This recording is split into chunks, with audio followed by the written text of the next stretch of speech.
number 10 is Deadpool. Deadpool is a bit of a shocking way to kick off this list. He himself is like almost a mutant, but not actually a mutant, but he also says he's a mutant, but is then corrected by the actual mutants, and then sometimes people classify him as a mutant, but then others will classify him as not one. Do you understand why it's a little confusing? His mutant healing factor was derived from Wolverine's own, and he became who he is thanks to Weapon X, which are notorious for working on mutants. But whether he is a mutant or not, one thing is definitely true. Despite the fact that Wade has tried to count himself among their numbers, Deadpool finds the X-Men to just be a little too annoying for his own tastes. And that feeling basically just stems from the fact that they take things way too seriously, where he takes almost nothing seriously, which means when he does work with them, it's usually not for a very long time. To say Deadpool hates anyone feels kind of wrong. I think he's just kind of insane, but he definitely finds them annoying.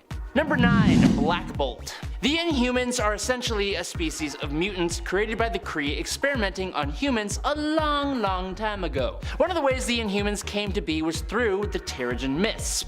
When they're exposed to the mist, they gained powers and they would become an Inhuman. Unfortunately, a cloud of Terrigen Mists found its way to Earth, and it turns out that these mists are incredibly deadly for the mutant population. The mutants eventually learned that they could change the composition of the mist in order to make it safe for mutants, but at the cost of not creating more Inhumans. The problem is, it didn't actually make sure that was okay to do with the Inhumans. They just started attacking the Inhumans, causing a conflict and causing Black Bolt to use his Scream to take down Cyclops. This resulted in Emma Frost using Dazzler to attack Black Bolt and leave him imprisoned in limbo and without the ability to use his powers. The worst part is that if the X-Men just talked to the Inhumans, which they eventually do, the Inhumans are totally cool with figuring out a resolution. So I'm kind of on Black Bolt's side with this one. Look, I definitely know some of these choices will split people's opinions, so this is a perfect opportunity to invite you down to the comments to make sure you let me know your thoughts on my opinions here. I'm giving you my takes with examples, so I'd love to hear your well-informed opinions. Coming in at number 8 is Blade. Blade is someone who sometimes feels like he's relegated to his own corner of the Marvel Universe, a fact that he and mutants technically kind of share. But Blade is also pretty damn ruthless. His main self-appointed purpose in life is to eradicate vampires. It's what he lives for. But when one of those vampires is also a mutant, then it causes some discourse. During the X-Men Curse of the Mutants, the X-Men, and more specifically Cyclops, asked this vampire slayer for his expertise and assistance in dealing with their vampire problem. When the depowered mutant Jubilee was turned into a vampire though, Blade wanted to exterminate her, straight up, which shouldn't have been a surprise to anyone. But Blade also shouldn't have been surprised that the X-Men were not down for this course of action. The disagreement may not have been Blade hates the X-Men, but going to a vampire slayer and expecting him not to do what he does is a little annoying, don't you think? I think so. Number 7, Wasp. Look, you may not agree with me on this one, and that's fine.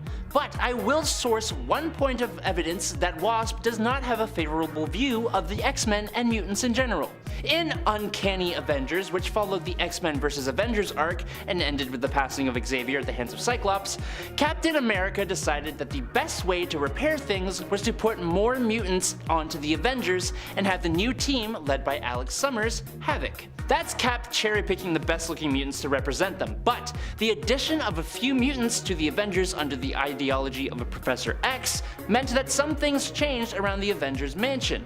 Like when Rogue tried to replace a painting of the original Avengers with a painting of Xavier. It's in a bit of poor taste, sure, but when Wasp walked in on it happening, she was more than a little upset. And it seemed genuinely anti-mutant to me, just a little bit. And then she had this whole weird thing where she tried to design an X-Men themed clothing brand, including Cyclops themed glasses that seemed in poor taste, to help fund the Avengers. And she referred to UX types as being depressing and not optimistic. Then in issue number 8 of that series, she makes another comment about the quote X-Men types and how they are keeping secrets. She just makes all these little snide comments about the mutant members of the team. She definitely has some kind of hate going on here. I don't care what you say, it's true. Wasp acts like all mutants are superheroes, for sure, but superheroes who don't know what they're doing, and that's rude. Number 6, Captain America. Captain America does not hate mutants. He stands against inequality, it's one of his things, fighting for the little guy. But gosh darn it, he sure seems to not care about them or their cause. Captain America and the Avengers in general don't usually think of the whole race of mutants when they make decisions, and that often leads to catastrophic events. A prime example being Avengers vs. X-Men. The X-Men knew from the very beginning that the Phoenix Force was coming to join with Hope Summers to revive the mutant species, and that if it didn't find Hope, it would destroy the Earth. They knew this because the mutant Cable went to the future, where the Avengers had succeeded in, quote, protecting Hope from the Phoenix Force, and it was bad. Cyclops made this pretty clear to Captain America and the Avengers, but they didn't trust the X-Men, this group of powerful mutants with decades of experience with the Phoenix Force, and who have hosts of the Phoenix Force among their ranks. The subconscious anti-mutant prejudice that Cap holds, coupled with his self-righteousness, causes him to not trust mutants and to think that he knows better than them. It's subtle for sure, but it's there all the same. Captain America has been at the center of many debates due to his willful negligence in regards to the mutant struggle. He doesn't hate mutants, but he also takes no noticeable action in their favor, nor does he like it when the X-Men threaten to overturn the current peace, even if it's for the betterment of their own species. But he does create the Unity Squad, so there's that. Number 5. Hawkeye. Look, Hawkeye is kinda just a bit of a jerk to everyone. And it makes a tiny bit of sense since he's constantly playing the compensation game with everyone else, since he's just a guy with a bow and an arrow. But man, does he say some problematic anti-mutant garbage sometimes. In Secret Wars, for example, without showing any anti-mutant sentiment before, Hawkeye grabs Cyclops by the scruff of his shirt and screams in his face, "You mutants stick together, huh? Well, sticking to a blood-soaked maniac like him doesn't speak well of you, pal." He was referring to Magneto, and well, fair point, Hawkeye, but what's all this "you mutants" talk? Look, I'm reaching for this one for sure, but in the Ultimate Universe, this sentiment is actually a bit more noticeable, and Hawkeye is certainly more of a jerk in general there. And he even took glee in taking out multiples of Multiple Man, although that was most likely because he was grieving. Look, just let me have this one, okay? Number 4. Scarlet Witch. The Scarlet Witch is another unique choice for this list, as she herself is indeed a mutant. But it's the fact that she is a mutant that is why she is on this list in the first place. It is a gross understatement to say that Wanda has not had the easiest life. Being an Avenger for years, the team that she has always been more inclined to anyways, this mutant saved the world on many occasions, but the end of the Scarlet Witch's marriage to Vision and the loss of her children caused a mental breakdown. A breakdown that, coupled with her reality warping capabilities, caused the passing of a number of Avengers. Once the heroes decided that she needed to be dealt with, she warped reality to a world where Magneto was in charge of everything. But in the climax of that story, Wanda, in an extremely emotional moment, basically revealed her hate for mutants stemmed from the fact that being one has caused her so much pain and grief. She hated herself for being a mutant, and with 3 words, she then relieved almost all the mutants on Earth of their mutant abilities, putting the entire race into endangerment. Number 3. Tony Stark. Tony Stark, Iron Man, is on this list for an extremely similar reason to Captain America. As one of the leading men in the non-mutant superhero community, he makes some rather interesting decisions with some pretty selfish intent. Just like Captain America, I wouldn't say that Tony hates mutants or the X-Men, but I would say that he is usually ignorant to the horror which the X-Men have had to endure solely for being born different. For Tony, his example of not caring comes from the superhuman Civil War. Iron Man attempted to recruit the X-Men during Civil War, and Emma Frost rightly pointed out that the Avengers did absolutely nothing when Genosha was attacked by the Sentinels. 16 million mutants passed away, and the other heroes, Iron Man included, were almost nowhere to be found. But the bigger elephant in the room is that the act that Tony is even supporting in his Civil War is the Superhuman Registration Act, which itself was just an evolution of the Mutant Registration Act that purposefully segregated mutants for being who they were born to be. Tony didn't really care about that. He cared about having powerful pawns on his side. He would rather have them on his side since they are useful to keep around, but he doesn't actually care about their struggle, and he doesn't even fully trust them. Also, an imposter Tony Stark called them all filthy muties once, so there's that. Number 2. Reed Richards. Reed Richards of the Fantastic Four is not overtly a mutant or X-Men hater. The Fantastic Four, that he is arguably the leader of, have done their time and earned their place among the whole superhuman community, including among the mutants, as the Fantastic Four were one of the few groups who actively showed support of mutants, even if they didn't really know the best way to do so. But despite that, when things get personal, people's true colors come out for all to see. Reed may have not overtly said he hates mutants, but when it was revealed that Franklin Richards, his son, was actually a mutant, Reed then implanted a mutant nullifier into his own kid. He tried to fix Franklin despite the fact that he didn't try to do that when Franklin was not a mutant. I'd say that is pretty highly suspicious, and Susan Richards would probably agree with me. The people of the internet think this may have played a part in her trying to shack up with Namor. The worst part is Franklin wasn't actually a mutant. He just subconsciously used his vast powers to give himself an X gene. Reed needs to check himself. And finally, in at number 1, the Eternals. This may be a bit of an interesting choice. The hate for the X-Men here is almost an involuntary thing. So the Eternals, a celestial created experiment and offshoot of humanity, have an eternal struggle against another offshoot, the Deviants. Eternals have hardwired programming to protect the Celestials and to correct access deviation. A recent revelation about mutants and deviants causes the new Eternal leader, a pretty sinister guy by the name of Druig, to decide that the mutants represented excess deviation. Thanks to that, war is declared on all mutants, including obviously the X-Men. Following their programming, Eternal assassins come to Krakoa to destroy the Five. Massive War Machine Eternals called the Hex are unleashed on Krakoa. Uranos, one of the oldest and nastiest of the Eternals, is unleashed on Arakko, and millions of mutants are taken out by the Eternals and their war machines. Now, to be totally fair, not all Eternals are on board with that. The main heroic Eternals like Thena and Icarus and Ajak and Makari split themselves off as separate Eternal factions trying to fix the situation, and when it reaches its crazy huge penultimate climax, things do go back to a bit of a normalcy, but for a while, their Eternals tried to wipe out the mutants simply for existing. They're kicking off the list at number 10 is the Hulk. The first rivalry Wolverine ever had in comic book history is with the Incredible Hulk. The Hulk is basically just a ball of increasingly strong muscle, and he just gets more and more strong the longer the fight goes on and the more mad he gets. He can dish out basically untold amounts of damage. As for Wolverine though, he can take untold amounts of damage, almost always coming back thanks to his incredible healing factor. Their rivalry began with the Incredible Hulk number 181, when Wolverine was first introduced to comics, coming in between the Hulk and Wendigo. Then in the Incredible Hulk number 340, Wolverine takes on the Grey Hulk, going into a berserker rage, ripping into the Hulk like never before. It's awesome to see, that is, until the Hulk heals and makes Wolverine one with the ground. Then there was World War Hulk X-Men, and I mean, it's World War Hulk. Wolverine gets completely hogwashed here. There was also Savage Wolverine number 5, when the Hulk and Wolverine randomly encounter each other in the Savage Land, and Wolverine actually takes the win here, using his claws to give Hulk one hell of a headache, before the Hulk comes to, and then gets eaten by a big old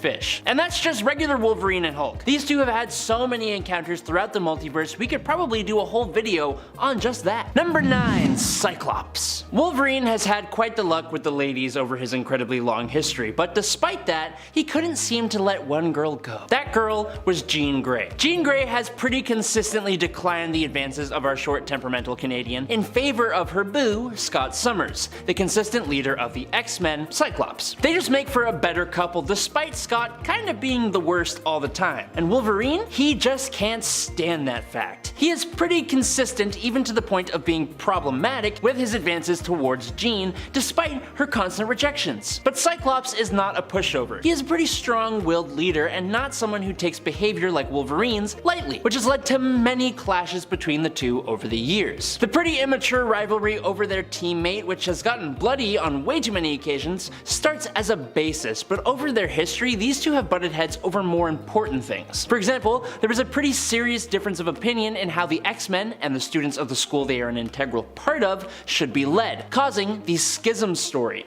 Or there was the whole X-Men versus Avengers thing. More recently though, the three mutants seem to be in some kind of weird throuple, so that's interesting. Number 8, The Thing. When thinking of characters who have a rivalry, I think The Thing often gets forgotten about. Everyone knows The Thing is a big old softie underneath his incredibly powerful exterior. But he and Wolverine? While these two do get along for the most part, they've got some history. During a fight that broke out between the two in Fantastic Four number 374, Wolverine lost control going into a bit of a rage, and he slashed Ben across the face with his adamantium claws. Normally, The Thing's rocky exterior can tank most damage, but adamantium is the strongest natural metal in the Marvel Universe, so this attack from Wolverine actually did quite a bit of damage, disfiguring the face of The Thing. The Thing is already conscious of the fact that he has a rather monstrous look, but despite that, he still felt the need to hide his injury to his face, along with the fact that he needed to protect it in order for it to heal. So to do both of those things, he was forced to wear a helmet while he recovered.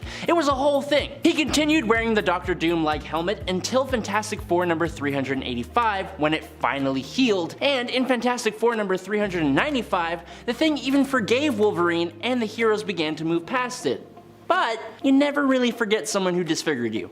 I wouldn't know, but you never do. Number 7, Namor. If there's one thing Wolverine hates, it's probably when someone has a bigger ego than he does. And Namor, the king of Atlantis in the Marvel Universe, is one such person with one hell of an ego. Most of the time, he is just a smug jerk who is trying to put us all under the ocean. Other times, he's one of the hardest hitting teammates to have on your side. Namor plays it pretty fast and loose with the whole allegiance thing, and that's mainly because his allegiance is to Atlantis over almost anything else. Wolverine just ain't a fan of this guy, and as such, Namor ain't a fan of him either. Putting two guys with massive egos in close proximity to each other is never really a good idea. Fortunately for Logan though, I think Namor is still the more powerful of the pair. Fight me in the comments. Number 6, Punisher. My whole reason for this point on this list comes from one fight in 2 issues of a comic. In the early 2000s, Punisher faced off with Wolverine in Punisher number 16 and 17. Essentially, the Punisher found himself in the crosshairs of Logan when he needed to buy himself some time without Wolverine getting in his way. To do this, Punisher blows off Wolverine's face with a bit of buckshot in Punisher number 16. Thanks to his insane abilities though, Logan is still standing with his face already starting to heal over his exposed adamantium skull. So, obviously, that didn't buy the Punisher much time at all. Instead, in Punisher number 17, Frank Castle makes things just a little bit more below the belt. Literally, as he wiped Wolverine's gonads off of the playing field in a similar way to how he took off Wolverine's face. But of course, even this won't stop the mutants, so Frank Castle resorts to even more drastic measures. Needing the means to give himself a day or two before Logan will start coming after him again, the Punisher decides to use a steamroller to slowly but completely flatten Logan. And that's all I got. Number 5, Emma Frost. Wolverine and Emma Frost have been through plenty of tough times together. Being both mutants, they do have a lot in common and understand each other's struggles. Hell, they're both heroes with some questionable past, so of course they can relate to each other. But Emma was still originally a villain, and she has often been a rival to Jean Grey, making her life and her relationship with Cyclops more and more difficult, which, funnily enough, doesn't sit well with Wolverine. Only he can disrupt that relationship. Okay? When Jean sacrificed herself, Cyclops and Emma Frost made their weird telepathic relationship thing a real official relationship really soon afterwards. Logan immediately found this disrespectful to Jean's memory, because it was. While it seems to be water under the bridge now, Logan isn't really the type of person to let things go, and it's still highly likely that he resents Emma for the pain that she helped cause someone he loves. Jean. Also, Logan has to still be holding on to at least a little bit of animosity against Emma Frost thanks to her past with the Hellfire Club. In a more recent comic, Wolverine even comments on the fact that he and Emma wouldn't ever consider each other friends, but they're civil. So maybe hate isn't the right word, but it's not completely wrong either. Number 4, Venom. James Howlett and Eddie Brock have a lot in common. Both have bonded with the Clintar symbiote known as Venom, both are incredibly popular anti-heroes known for brutal tactics when dispatching evil. Wolverine and Venom have also crossed paths and fought on more than one occasion. The Claws and Webs story, Venom, Tooth and Claw, 2018's Venom Annual number 1, and Wolverine Exit Wounds number 1 all show us examples of these two anti-heroes coming to blows. And more often than not, despite the physical strength disadvantage, Wolverine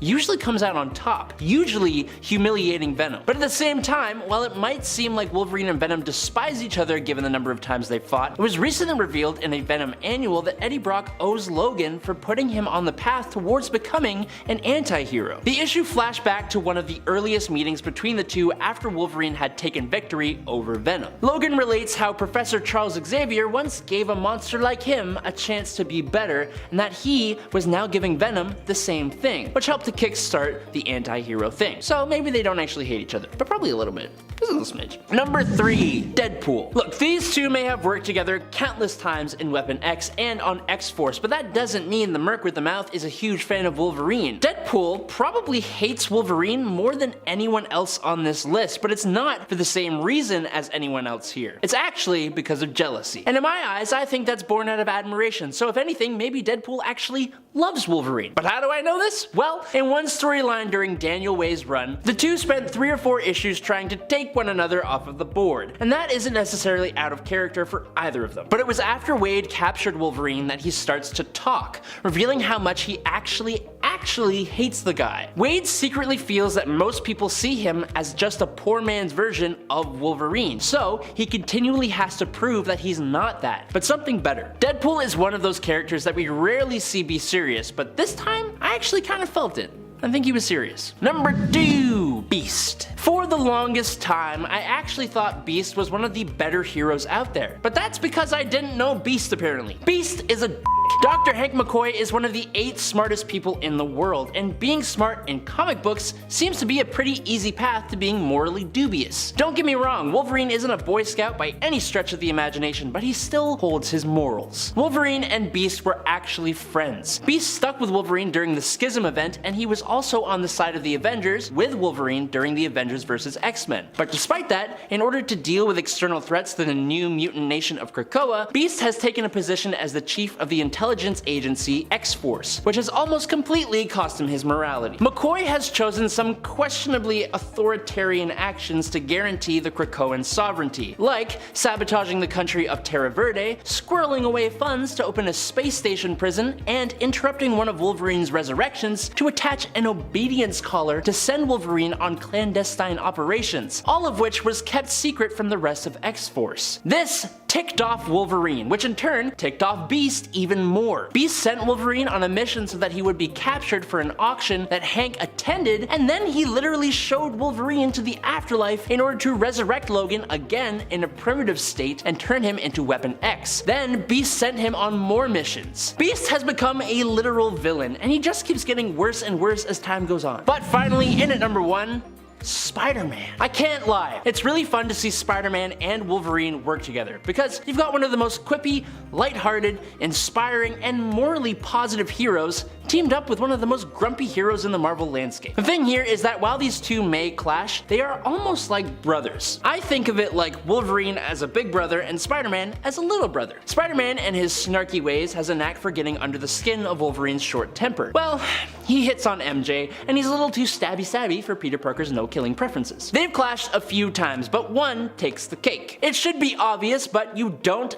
ever dare insult Mary Jane Watson to Peter Parker's face. In Amazing Spider-Man issue 522, Peter is awoken with a call about a newspaper article claiming that Mary Jane has an entanglement with Tony Stark. It's not true, obviously, at all, and actually it's a setup by a different villain, but Peter gets out of his bed in Avengers Tower and goes looking for his wife. Along the way, he runs into Wolverine in a room with a very lovely high-up view of the city. Now, Logan decides to start going on about how Mary Jane messed up big time, and after a warning from Peter to stop, he decides to not do that and comments on her lack of brains. This lovely little comment gets Wolverine tossed through unbreakable glass from the penthouse level of Avengers Tower without so much as a second thought from Peter Parker, and it's great. Number 10, Medusa. You could argue that Medusa really hated the X-Men at one point. Adam talked a bit about the Inhumans vs. X-Men event on part 1 of this list. While Black Bolt is their king, Medusa is or was at the time their queen. She herself had a pretty feisty exchange exchange with Emma Frost during the conflict, who was leading her own team of X-Men, with the two women's conflict coming to blows and them actually fighting one another directly during the Inhumans vs. X-Men story. Following that conflict being resolved, Medusa even stepped down from her role as Queen as a result. That's how much this whole thing affected her.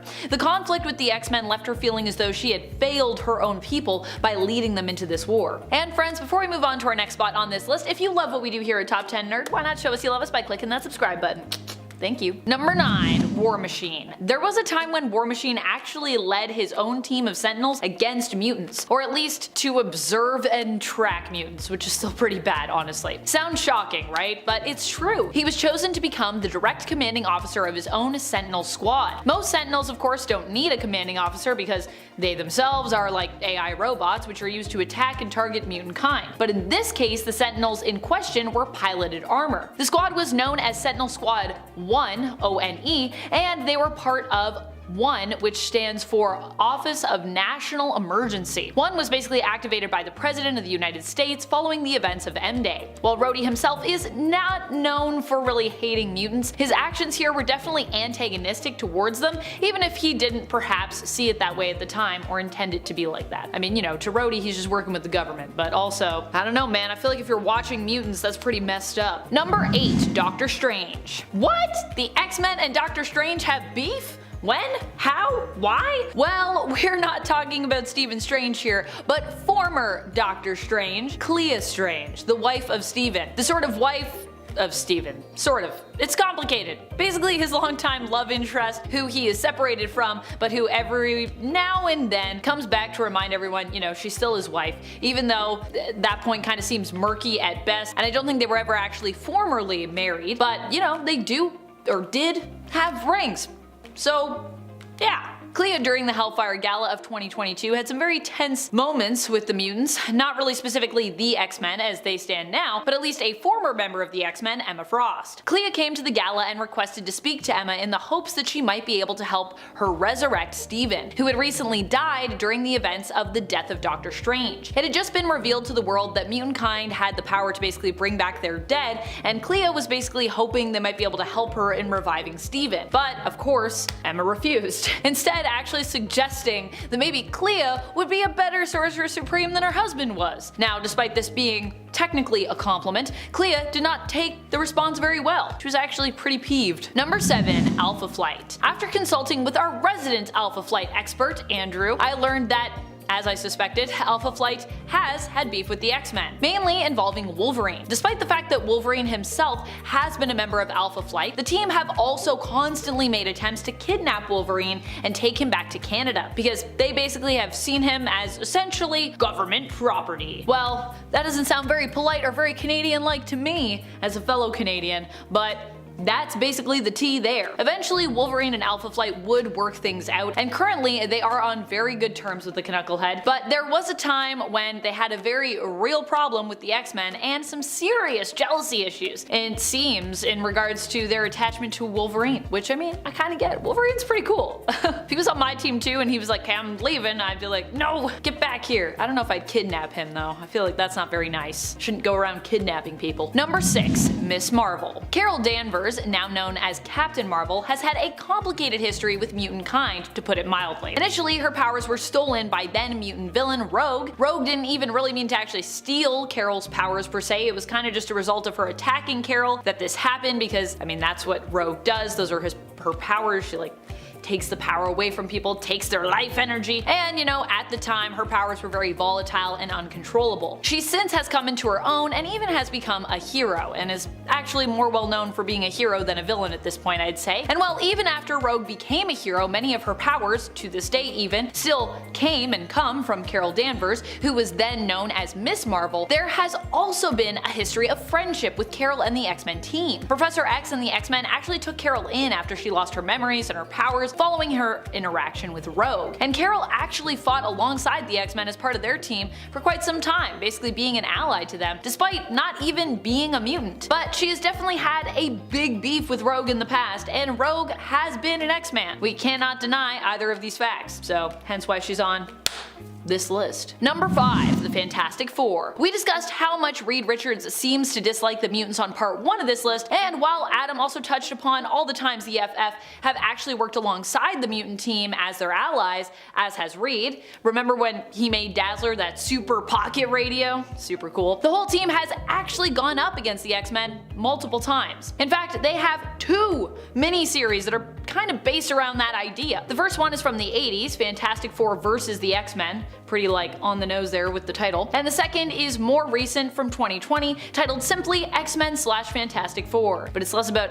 X-Men and Fantastic Four coming together and a little bit more about why they clash with each other, at least at the beginning. The second ends with Professor X literally wiping Reed's mind of the knowledge of how to remove the X gene. No matter the reason, I don't think any of the FF would be down with involuntary mind wipes of any of their teammates, Reed included. Probably especially Reed. I mean, he needs that. He needs his mind to do science. Number 4, Punisher. The Punisher has an ongoing feud with one specific X-Man, and that's generally Wolverine. While the two have also teamed up together in the past, their relationship is often depicted as being rocky at best, and the two have come to blows multiple times. I would call this one more of an ongoing rivalry or feud that is mainly fueled by writers and fans who bicker about, which one of them is the toughest around, which one of them's the toughest guy.